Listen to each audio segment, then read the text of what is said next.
SM live. আমার বাজান ভাইরা, আমার সোনার মানিকেরা, আমার সোনার বন্ধুরা, আল্লাহ পাকের নবী নবী জনাবে মুহাম্মদুর রাসূলুল্লাহ সাল্লাল্লাহু আলাইহি ওয়াসাল্লাম সাহাবী হযরত আবু হুরায়রা রাদিয়াল্লাহু তাআলা আনহু আমার রাসূলুল্লাহর কাছে গিয়ে জিজ্ঞাসা করলেন, ইয়া রাসূলুল্লাহ, ইয়া হাবিবাল্লাহ, হুজুর ওই কিয়ামতের দিনে হাসরের ময়দানে মহান আল্লাহ কোন আমল করনে ওয়ালা ব্যক্তিদেরকে তার দয়ার জান্নাতের ভিতরে প্রবেশ করাবেন? নবী আবার জানিয়ে দিলেন, ও আমার সাহাবা আবু হুরায়রা, তাকওয়াল্লাহি ওয়া হুসনুল খুলুক। ওই কিয়ামতের দিন হাসরের ময়দানে যে ব্যক্তিটি দুনিয়া জমিনে থাকতে আল্লাহর সামনে দাঁড়ানোকে ভয় করে গুনাহ বর্জন করেছে, ওই ব্যক্তিটিকে বলা হয় তাকওয়াওয়ালা মানুষ। তাকওয়াওয়ালা মানুষ, ওই তাকওয়াওয়ালা মানুষদেরকে মহান আল্লাহ পাক কিয়ামতের দিন বেশি বেশি জান্নাতে প্রবেশ করাবেন।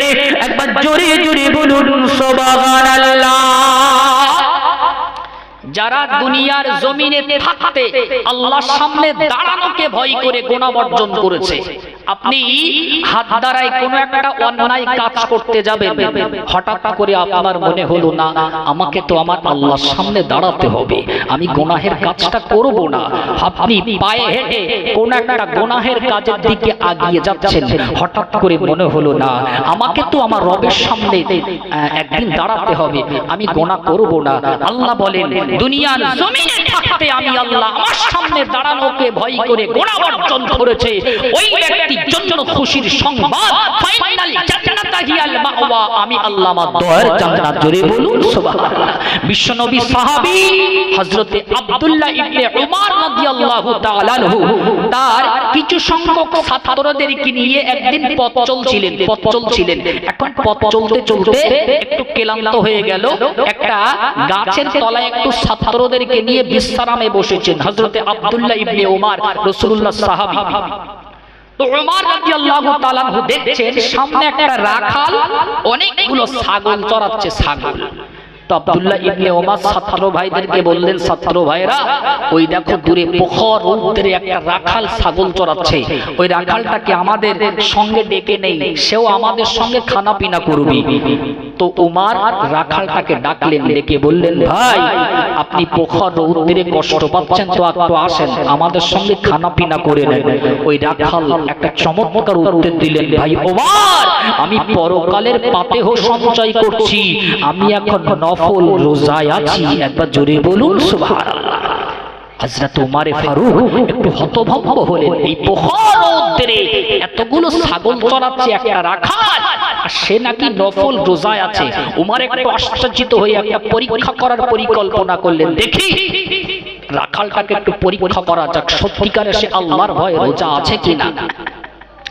আমার বাজান ভাইরা, আমার সোনার মানিকেরা, আমার সোনার বন্ধুরা, আল্লাহ পাকের নবী নবী জনাবে মুহাম্মদুর রাসূলুল্লাহ সাল্লাল্লাহু আলাইহি ওয়াসাল্লাম সাহাবী হযরত আব্দুল্লাহ ইবনে উমর ওই রাখালটিকে ডাক দিয়ে বললেন, ভাই রাখাল, আপনার কাছে তো অনেকগুলো ছাগল আছে, আমি উমর, আমার কাছে একটা ছাগল আপনি একটু বিক্রি করেন।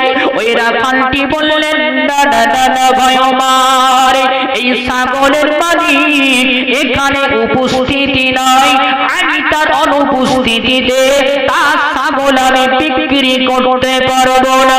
আল্লাহর বান্দা মরি রেখে দিন। হযরত উমর ওই রাখালটাকে একটু পরীক্ষা করার পরিকল্পনা করলেন। সত্য সত্যই কি ওই রাখালটা মহান আল্লাহকে ভয় করেন?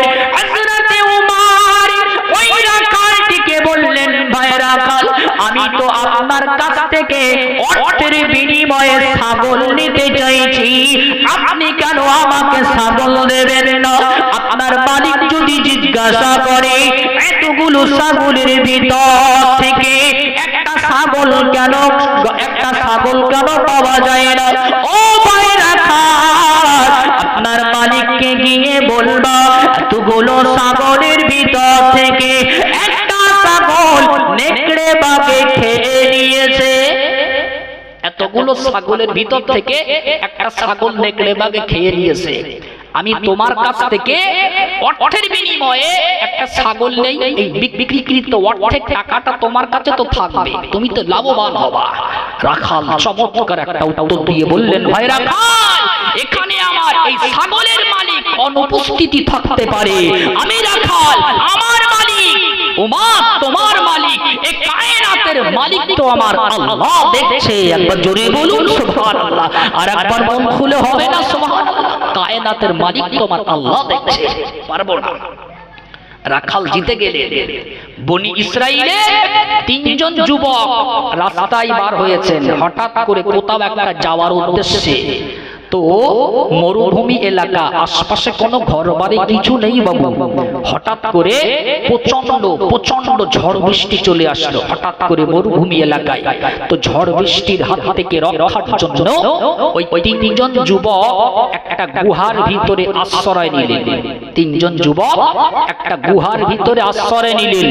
নেওয়ার পরে হঠাৎ করে পাহাড় থেকে বড় একটা পাথর এসে গুহার মুখটা আটকে গেল। এখন তিনজন যুবক নিজের জীবন বাঁচানোর জন্য ঝড় বৃষ্টির হাত থেকে রক্ষার জন্য গুহার ভিতরে প্রবেশ করলেন। হঠাৎ করে বড় পাহাড় গুহার মুখে, এখন তো বিপদে পড়ে গেছে বাবা। এই পাথর এখন কে তুলবে? আশপাশে তো কোনো মানুষ নাই। তিনজন যুবক যুক্তি করছে গুহার ভিতরে, এই কঠিন মুসিবতের সময় একমাত্র আমার সৃষ্টিকর্তা আল্লাহ আমাদের বাঁচাতে পারেন। একবার জোরে বলুন সুবহানাল্লাহ। তিনজন যুবকের একজন যুবক আল্লাহর কাছে দুখানি করে হাত তুলে দোয়া চাইছে, আল্লাহ, পৃথিবীর জমিনে একজন মজদুর আমার বাড়িতে কাজ করেছিল কিছু ধানের বিনিময়ে, তো তার পারিশ্রমিক নামিয়েও ধানটা না নিয়ে এসে চলে গেছিল। আমি কি করেছিলাম? তার ধানটা নিয়ে খেতে চাষ করেছিলাম, অনেক লাভবান হয়েছিলাম। আর লাভকৃত অর্থের টাকা দিয়ে আমি অনেক গরু কিনেছিলাম। আল্লাহ পাক হঠাৎ করে একদিন ওই মজদুর আমার বাড়িতে চলে আসলো এবং পারিশ্রমিক চাইলো। আমি মজদুরটাকে বললাম, এই যে যতগুলো গরু দেখছো এই সমস্ত গরুগুলো তোমার। মজদুর হঠাৎ করে একটু হতভম্ব হয়ে বললেন, জাহাপানা মালিক, আপনি কি আমার সঙ্গে মস্করা করছেন, ঠাট্টা করছেন? তখন ওই মালিক বলেছিলেন, না, আমি তোমার মালটা আত্মসাৎ করিনি, তোমার ধানগুলো আমি খেতে চাষ করেছিলাম, ওই চাষে লাভবান হয়ে আজকে এতটা গরু কিনেছি, আমি তোমার মাল আত্মসাৎ করিনি। যুবকটি মজদুরটি গরুগুলো সব নিয়ে চলে গেল। গুহার ভিতরে দোয়া করছেন, আল্লাহ, ওটা যদি আপনার সন্তুষ্টের জন্য করে থাকি, এই কঠিন বিপদের সময়, মুসিবতের সময় এই গুহার মুখ থেকে পাথরটা একটু সরিয়ে দিন। বলতে দেরি, মুহূর্তের ভিতরে পাথরটা একটু সরে যেতে দেরি হলো না। একবার জোরে বলুন সুবহানাল্লাহ, আর একবার মন খুলে পড়ুন সুবহানাল্লাহ। বনি ইসরাইলের ওই তিনজন যুবকের ভিতর থেকে দ্বিতীয় নাম্বারের যুবকটি আল্লাহর দরবারে দুহানি করে হাত তুলে দোয়া করে, আল্লাহ পাক, আজকে কঠিন মুসিবতের সময় আল্লাহ পাক আপনি আমাদের সহায় হয়ে যান। ও রব্বুল আলামিন, আল্লাহ পাক, আমার প্রথম ভাইয়ের দোয়ায় সামান্য পরিমাণে পাথরটা তো সরে গেল। ও রব্বুল আলামিন, আল্লাহ পাক, দুনিয়ার জমিনে আমার একজন বৃদ্ধ বাবা আছে, আমি দৈনন্দিন ছাগল চড়িয়ে পেয়ালায় করে দুধ নিয়ে বাড়িতে যেতাম, আর আমার বৃদ্ধ বাবার ক্ষুধাটা আমি নিবারণ করতাম। ও রব্বুল আলামিন, আল্লাহ পাক, একটা দিন ছাগল চড়িয়ে বাড়িতে যেতে আমার একটু দেরি হয়ে গেল। আমি বাড়িতে গিয়ে দেখলাম আমার আব্বা জান ঘুমিয়ে পড়েছে। আমি সারা রাত ওই দুধের পেয়ালাটা নিয়ে আমি দাঁড়িয়ে রইলাম, গভীর রজনীতে যদি একটা আমার আব্বা জানের, আমার বৃদ্ধা আম্মা জানের ঘুমটা ভেঙে যায়, আর যদি একটা বার শব্দটা করে ফেলে, না জানি আমার আল্লাহ পাক অসন্তুষ্ট হবেন। কেননা কোরআন শরীফের ভিতরে মহান আল্লাহ জানিয়েছেন, ফালা তাকুল্লাহুমা উফিন, ওগো দুনিয়ার মানুষেরা, তোমাদের মাথা পিতা জানো তোমাদের কাছ থেকে উফ শব্দটা পর্যন্ত না পায়। তোমাদের মাথা পিতা তোমাদের কাছ থেকে যেন উফ শব্দটা পর্যন্ত না পায়। আল্লাহর কাছে দোয়া করছেন, আল্লাহ ওই গভীর রজনীতে সারা রাত্র মায়ের মাথার ধারে দাঁড়িয়েছিলাম, বাচ্চাটা চিৎকার দিয়ে কেঁদেছিল খাবার জন্য, আমি তাদের খাদ্য দেইনি, স্ত্রীটা মনক্ষুণ্ণ হচ্ছিল ক্ষুধার জন্য। আল্লাহ আব্বা মায়ের সন্তুষ্টির জন্য দাঁড়িয়েছিলাম শুধুমাত্র তোমার ভয়ে। আল্লাহ পাক ওই ভয়টা যদি তোমার জন্য হয়, এই কঠিন বিপদে সবাই আল্লাহ পাক আপনি পাথরটা একটু সরিয়ে দিন। সৎকারের বিনিময়ে আল্লাহর ভয়ে গোনা বর্জন করেছে পৃথিবীর জমিনে, হঠাৎ করে দোয়া করতে দেরি, আরো ওই পাথরটা একটু সরে যেতে দেরি হলো না। একবার জোরে বলুন না সুবহানাল্লাহ। পাথরটা আরো একটু আটকে আছে, তিনজন যুবক বার হতে পারবে না যতটা পাথর সরে গেছে।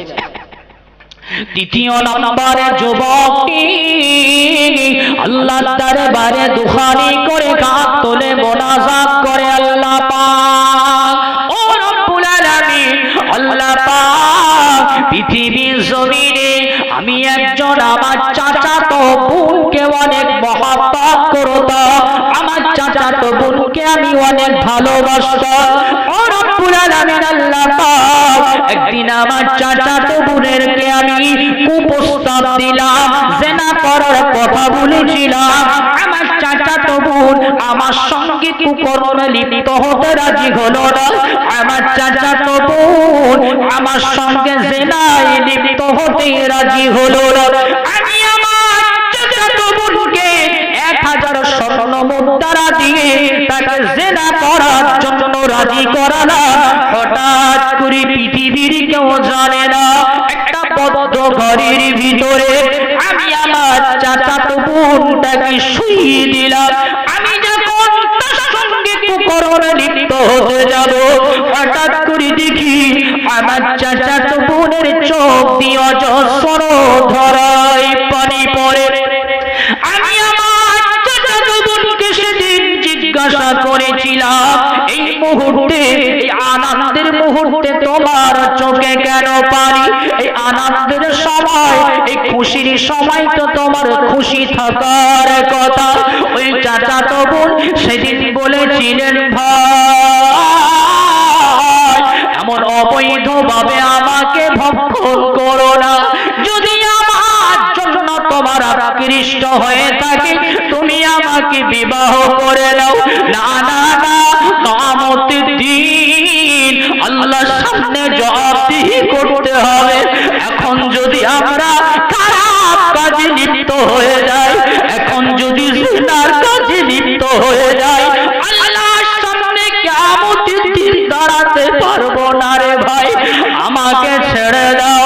ওই তৃতীয় নাম্বার যুবকটি বলেছিলেন, ও রব্বুল আলামিন, আল্লাহ পাক ওই সুখের সময় আপনার ভয়ে আমি জিনার কাজটা ছেড়ে দিয়েছিলাম। আল্লাহ পাক ওটা যদি আপনার সন্তুষ্ট